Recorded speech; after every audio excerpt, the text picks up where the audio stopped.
L'exposition Marcel Lenoir, un glorieux Montalbanais, est organisée dans la chapelle de l'ancien collège de Montauban par la ville de Montauban que nous remercions et le musée Marcel Lenoir au château de Moricoux. Elle honore un artiste né à Montauban, Patrick Dingre, de Bourdelle et de Marcel Lenoir. Il s'agit, autour de plusieurs œuvres majeures, de réinscrire dans le cœur des Montalbanais l'œuvre de Marcel Lenoir, d'en révéler les grandes lignes directrices.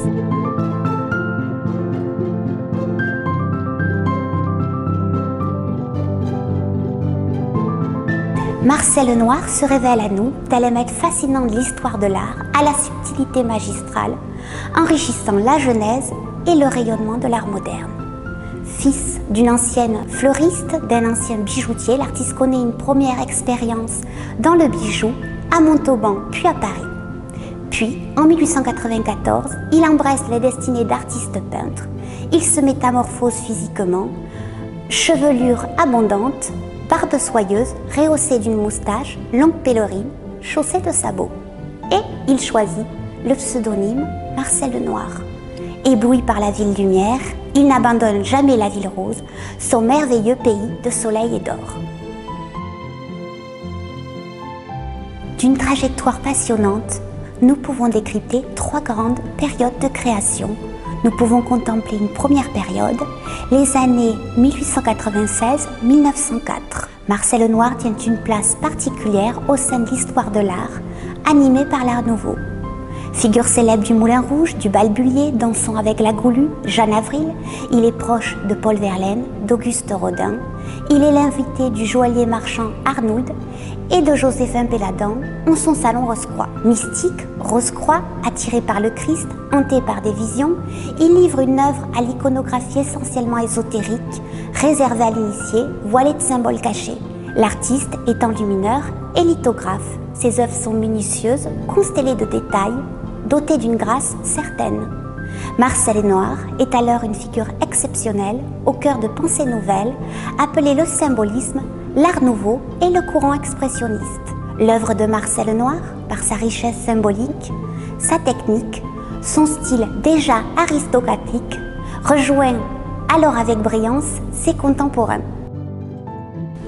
Ici une œuvre intitulée Le Christ pardonnant le monde, réalisée en 1898, une gouache enluminée. Il s'agit du Christ triomphateur, entouré de 9 cercles symbolisant la vie du Christ. Ici, Marcel Lenoir choisit un parti pris expressionniste pour le visage du Christ, ainsi qu'un parti abstrait pour les bulles.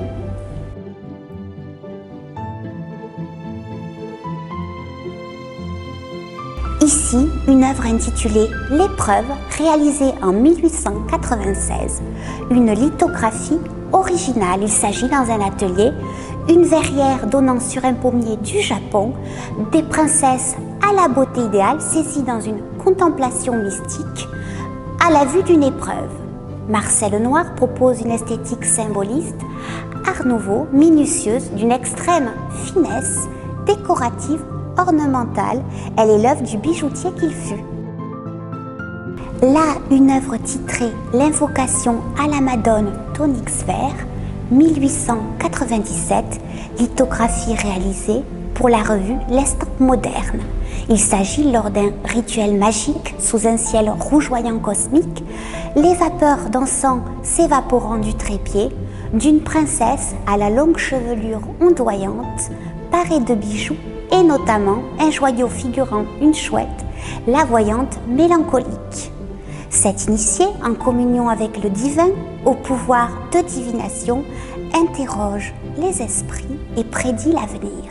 Au creux de sa main, la pierre d'onyx vert, elle est la maîtresse de la vie, de l'amour et de la mort. Nous pouvons contempler une seconde période de création dont nous pouvons délimiter les contours, les années 1905-1913. Marcel Lenoir occupe une place de premier ordre au sein d'une période de l'histoire de l'art reconnue pour ses multiples révolutions avant-gardistes. Son cercle artistique se métamorphose, il est aussi bien l'ami de Pablo Picasso que de Maurice Denis ou du cercle de l'abbé Créteil. Son œuvre est scrutée lors des salons d'automne des indépendants du Cercle international des arts et honorée par de grands marchands tels que Charles Vidrac, Clovis Sagot, Charles Boutet de Monvel ou Claes à Copenhague. L'artiste, en théologien, continue les scènes religieuses qu'il renouvelle en conjuguant désormais les portraits, les scènes de la vie quotidienne, les paysages et les natures mortes. Il signe et élabore une nouvelle esthétique moderne, audacieuse, sensible et indépendante vis-à-vis des mouvements d'avant-garde que l'on nomme le fauvisme, le cubisme, l'abstraction avec le goût de l'empattement, la vivacité des coloris, le souci du volume et de la simplification des formes. Le travail de l'artiste, non moins symbolique, d'une puissance nouvelle, offre un postulat, une voie différente à l'art moderne, en regard des avant-gardes et éloigné des académiques. Ici, il s'agit d'une œuvre intitulée Les Fiançailles, réalisée en 1910, une huile sur toile monumentale. Il s'agit d'une dissertation philosophique sur l'amour qui passionne l'artiste. Marcel Noir choisit une touche vigoureuse, des couleurs vives, éloignées de la réalité, un parti rougeoyant, une figuration synthétique et un décor abstrait proche de Kupka. Ici, une œuvre titrée Le Jardin des plantes, 1910, une huile sur toile. Il s'agit, sous un ciel irisé, un nuage à l'apparence d'un ange, d'une vue animée de la cité de Montauban au Jardin des plantes avec le passage des promeneurs.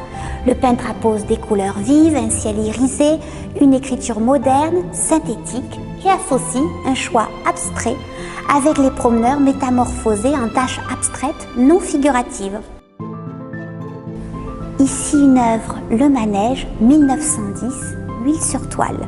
Il s'agit encore d'une vue animée de la cité de Montauban, d'une grande joyeuseté, avec le célèbre manège des forains, aimé par Marcel Noir, issu d'une famille de forains, du côté de sa mère. Le manège se fond dans un amoncellement de la matière, charnelle, en un parti abstrait.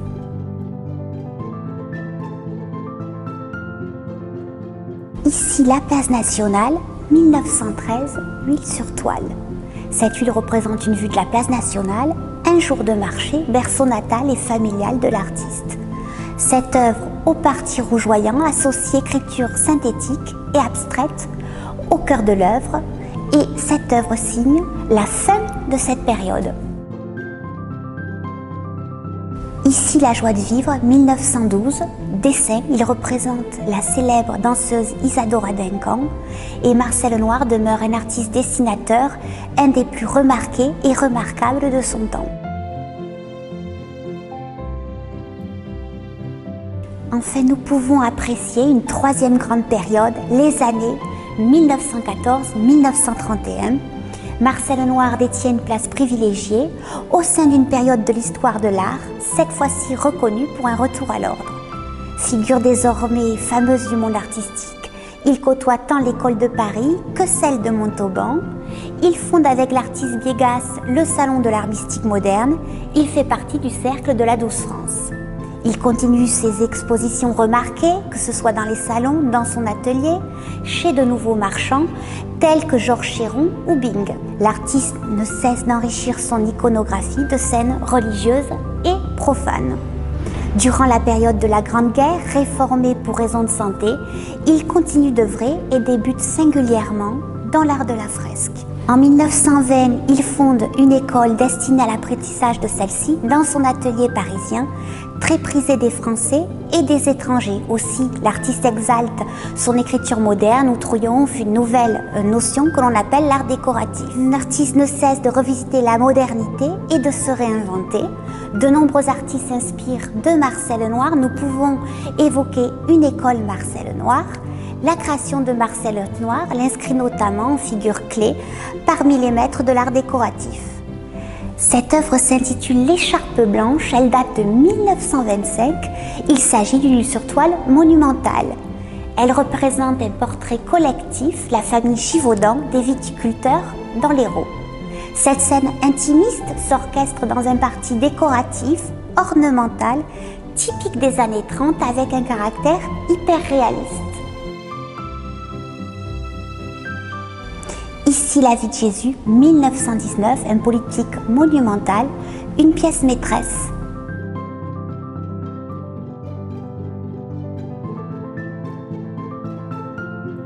Ici une œuvre, Les enfants dansants et musiciennes, 1920, dessin au fusain. Marcel Lenoir propose une scène de genre avec des jeunes femmes contemplant, au cœur de l'œuvre, la danse de leurs enfants, bercée par la mélodie d'une musicienne. Nous pouvons admirer l'élégance de la forme et du trait appuyé de Marcel Lenoir, avec les formes courbes, pleines, ondoyantes. Je vous présente Le chapeau de paille, 1920, huile sur toile. Il s'agit d'un portrait de sa jeune épouse, sa muse. Entre élégance et sobriété, cette œuvre rejoint un parti ingresque, forme arrondie, douce, silhouette gracile, souplesse de son attitude et effet tactile.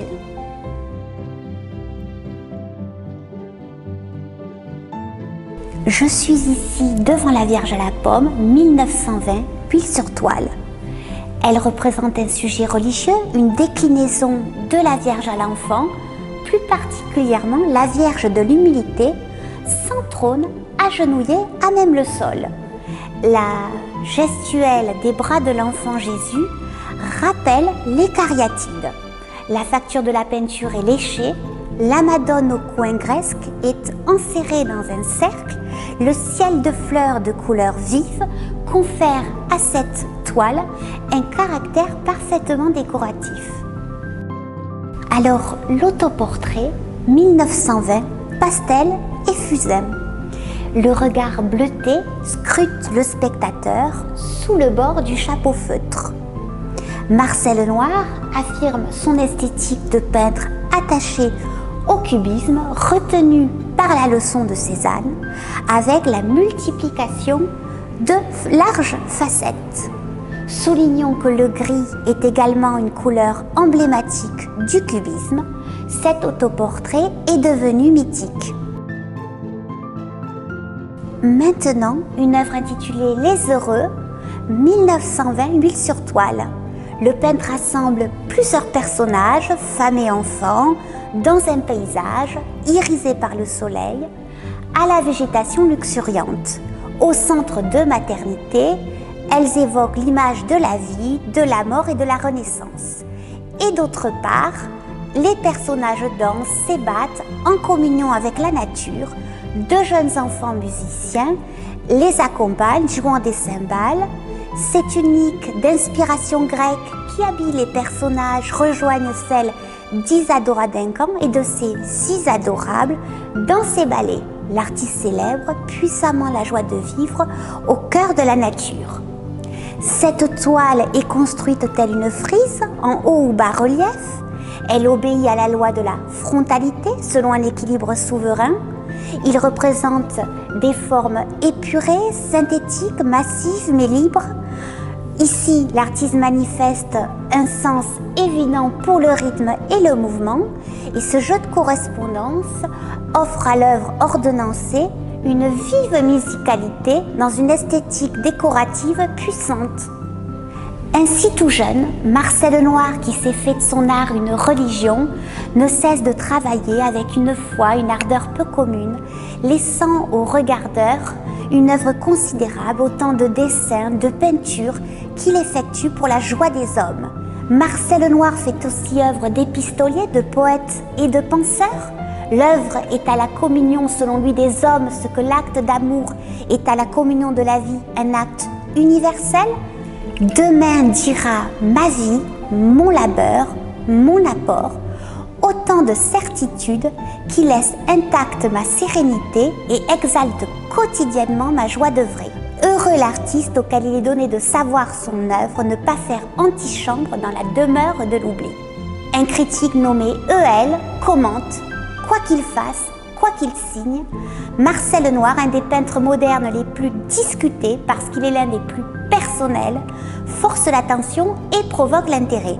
Son exposition ne s'analyse pas, il faut l'aller voir et l'on s'y attarde et l'on y retourne, on aimera peut-être sincèrement son art quand on l'aura pénétré, ou dédaigneusement on le niera, on serait impardonnable de l'ignorer. Grâce à la création de son école destinée à l'art de la fresque, Marcel Lenoir put acquérir une renommée mondiale. Tel Jean-Auguste Dominique Ingres et son ami Émile Bourdelle, Marcel Lenoir façonne aussi l'histoire de l'art en une création glorieuse. Le château de Moricoux musée Marcel Lenoir est un joyau patrimonial et muséal privé fondé par Claude Lamy, érudit visionnaire, en 1983, musée templier avec une chapelle dans la tour templière, musée 18e avec un château 18e néoclassique, musée d'art moderne grâce à Marcel Lenoir et musée d'art contemporain grâce à l'artiste Alain Laborde.